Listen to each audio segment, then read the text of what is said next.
I suppose that old adage remains true. Prevention is better than a cure. Irving told me about how you became a Grey Warden, and that unpleasant incident that occurred prior to your departure from the Circle.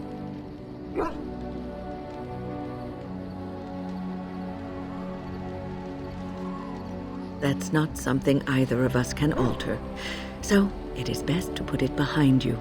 But that aside, you're a Grey Warden now, and perhaps I presume too much by saying this, but the Circle is proud of you.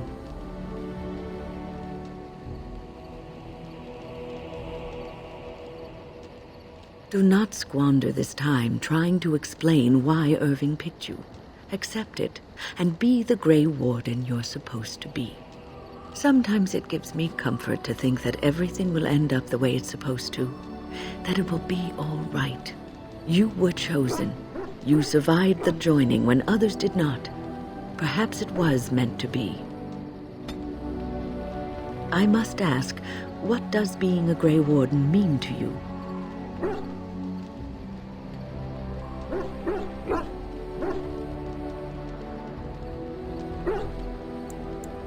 There's that, of course. But there's more to being a Grey Warden than killing Darkspawn and saving the world from the Blight.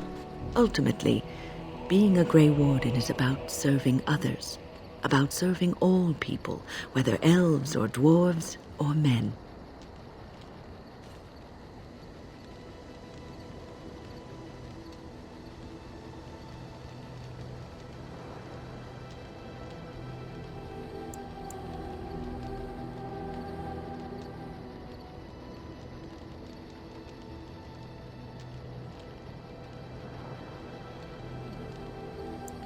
It is the Guardian who serves, not the one who is being guarded.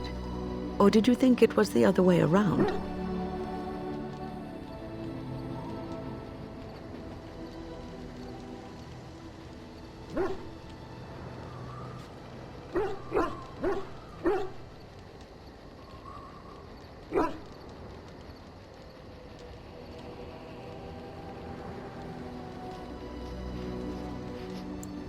You have ears, but you use them only to hear the sound of your own voice, it seems.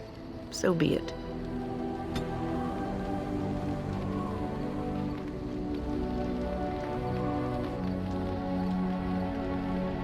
You're quite taken with each other, aren't you?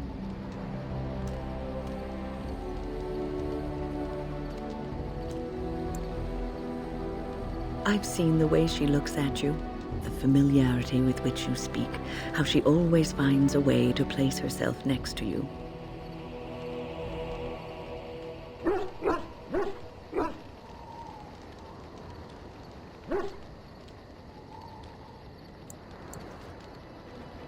I've noticed your blossoming relationship, and I wanted to ask you where you thought it was going. Leliana is a remarkable girl, sincere and guileless, and she has opened her heart to you. I would not like to see her hurt. Not intentionally, no. But there is great potential for tragedy here, for one or both of you. You are a Grey Warden. You have responsibilities which supersede your personal desires.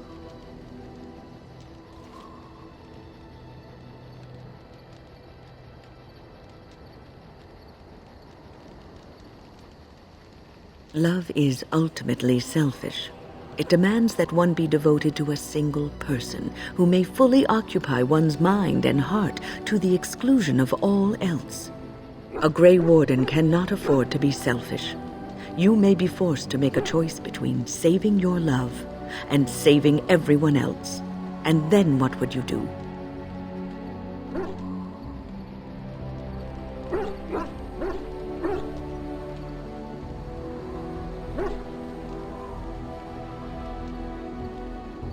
Nothing is certain. Not in these times. You cannot take anything for granted. I want you to be aware of this.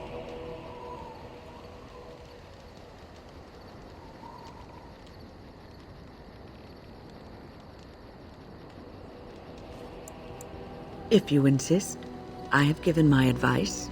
Do with it what you will. Is there something you need? The Circle is in good hands. Irving knows what to do, and he doesn't need me underfoot. For now, I will support those that battle the Darkspawn. I do feel I left things unfinished in Ostagar. There is so much left to do, and I would be part of it.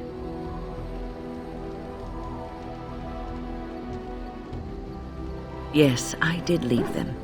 But if the Blight is not stopped, all of them will face suffering greater than what was seen in the tower. The Grey Wardens, all 2 of you, need all the help you can get. I will see this through to the bitter end, and after that, if I am still left standing, then I will return to the Circle.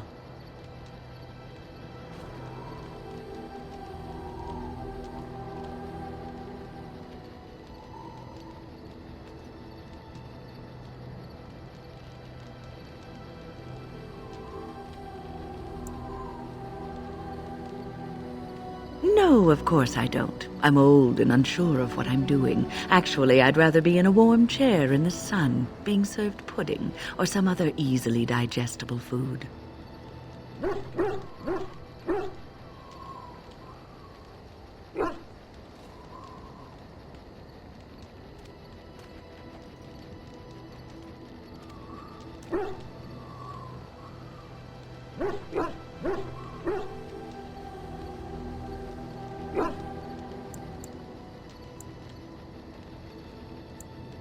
I know.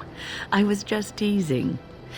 The ability to laugh at myself is something I developed too late in life.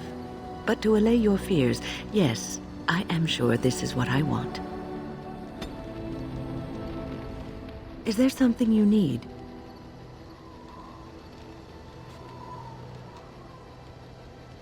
I will answer to the best of my ability. People don't become mages. They are born mages. The talent just surfaces later. But you are asking how I ended up at the Circle. I was brought there by the Templars, just like many of the other apprentices. I don't remember very much. I was very young then. I didn't have a family. I never knew my real parents. My earliest memory was of hiding in a hayloft on a farm, trying to keep warm. I was found, and the farmer's wife was kind enough not to send me away. But they had children of their own, and I was never made to feel welcome. The eldest son was the worst. He was always calling me a stray, and throwing anything he could get his hands on at me. And I don't know how it happened, but one day, he just found his hair on fire. Fortunately, there was a large trough nearby.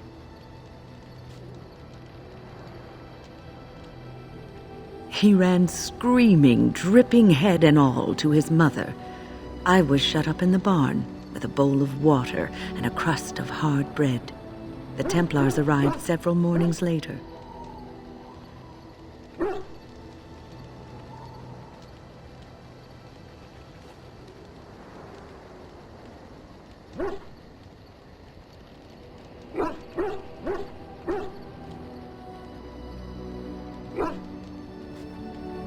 I'll never forget the moment the Templars led me into the entrance hall of the tower. I had never seen anything so grand in my life. I stopped being afraid then. I knew I was home.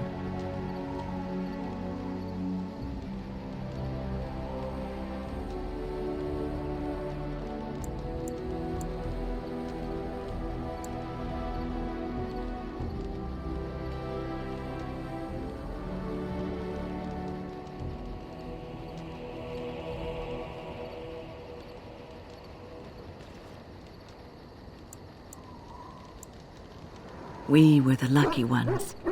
I learned very quickly that for every apprentice in the tower, there was probably one who never even lived to see the Templars come. No child, not even a mage child, is a match for an angry mob trying to place blame for a failed crop, a hard winter, a baby born dead.